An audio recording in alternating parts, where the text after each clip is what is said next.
Use the Moivre's theorem to solve the equation z squared equals minus 1 plus root 3i. We saw in the last video that minus 1 plus root 3i has polar form 2 cos 120 plus 2 sin 120i. Now solving this equation means finding z. So how do we go from z squared to z? Well, let's write z squared here. To go from z squared to z, we have to raise z squared to the power of a half. We take the reciprocal of 2, or whatever this power is. It's 2 in this case. The reciprocal of 2 is 1 over 2. If we raise z squared to the power of a half, we get z to the power of 1. Because if we multiply 2 by its reciprocal, we get 1. And that's what we want. We want z to the power of 1, which is z. We want z. But of course we must raise the right hand side to the power of z, or sorry, to the power of 120.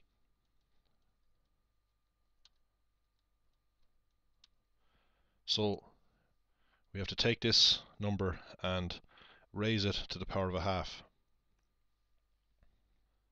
So we need to have our number in polar form. That way we can apply de Moivre's theorem. Now this equation has second degree. See, the power is 2, the highest power is 2. So we call this equation a second degree equation. A second degree equation has at most 2 distinct solutions. So we could apply de Moivre's theorem directly to this. We'll only get one value for z, but there are 2 values. In general, when we're solving an equation, we have more than one value.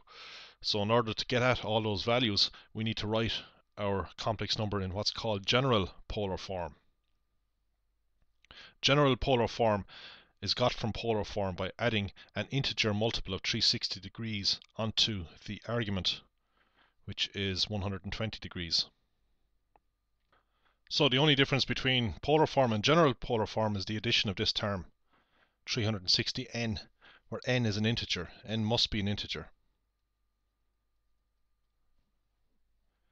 We know from trigonometry that if we add an integer multiple of 360 degrees onto an angle, it does not change the value of the cos function. Neither does it change the value of the sine function. So this number here is essentially identical to this number. So these are identical. But when we apply de Moivre's theorem, we will be multiplying the power, which is a half, by the argument, which is now 120 plus 360n. And when we choose different values for n, we will get different values for z.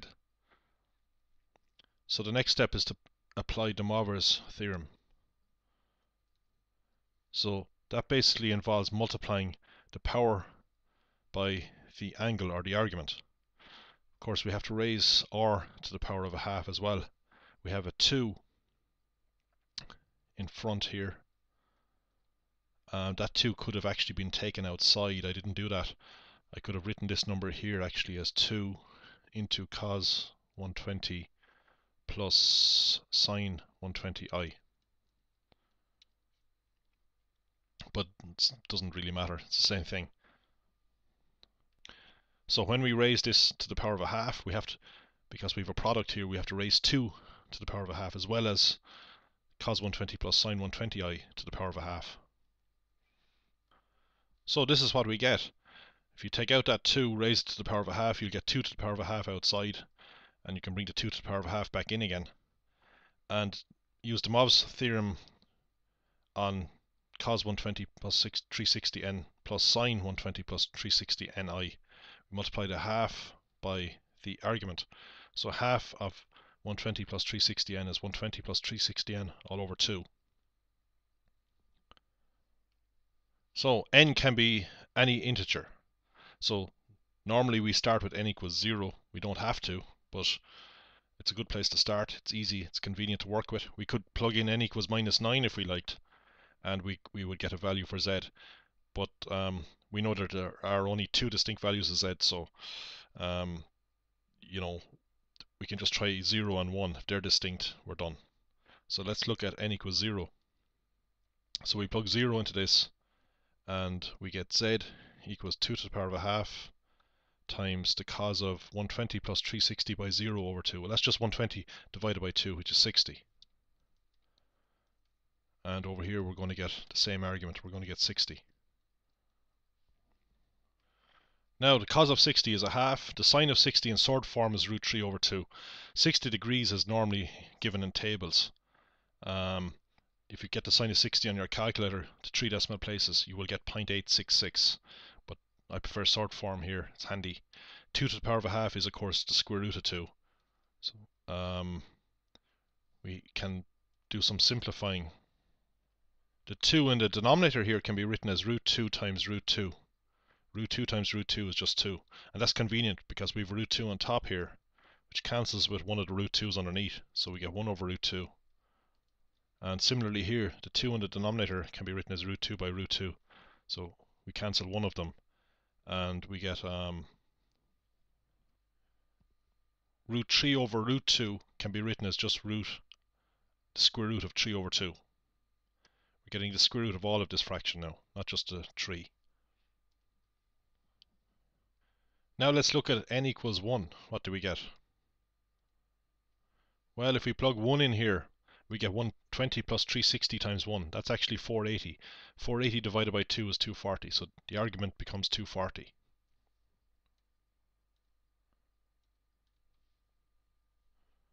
So we have 2 to the power of a half, or square root of 2, times the cos of 240 plus 2 to the half, or the square root of 2, times the sine of 240i. Now the cos of 240 is actually minus a half. It's actually related to the cos of 60 degrees. The cos of 60 is plus a half. Cos 240 is minus a half because we're in the t quadrant, where only tan is positive, so cos is negative. Anyway, similarly, the sine of 240 is minus root 3 over 2. And we can write this as minus 1 over root 2 minus root 3 over 2 times I. So that's it. We have found two distinct solutions.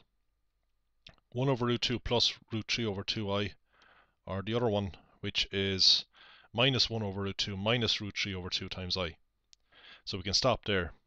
There are at most two distinct solutions because we have an equation of degree 2. The original equation was z squared equals minus 1 plus root 3i. This is the equation that we've solved. Basically, we just got the square root of this number, minus 1 plus root 3i. It's no surprise that one solution is got by negating the other solution. So if we take, say, this solution and minus all of it, we will get this solution. Because remember, we need to square these numbers to get minus 1 plus root 3i. So we needn't have really bothered with general polar form. We could have just used polar form. We could have just worked with this number here actually. Multiply the half in. I'll just quickly run through it here. If we multiply the, well, we'll have 2 to the power of a half anyway, which is root 2. We'll have that as before, of course. Now we multiply half by the argument. The argument is 120. So leaving the number in polar form, we get root 2 cos 60 plus, we'll have another root 2 when we take out the 2 and raise it to the half. Root 2 sine 60i. But that's exactly what we have here. And we know that that leads us to 1 over root 2 plus the square root of 3 over 2i.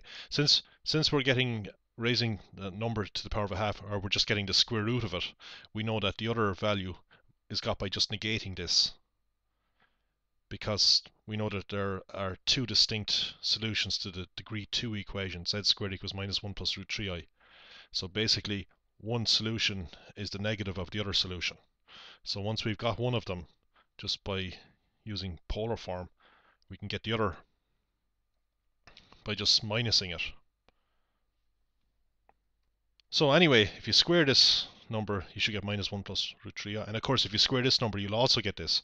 Because when you square it, like you can write this as minus 1 times 1 over root 2 plus root 3 over 2i. And if you square this, you'll be squaring the minus 1. Well, that will just give you plus 1. So squaring, you can easily see that squaring this number is the same as squaring this number.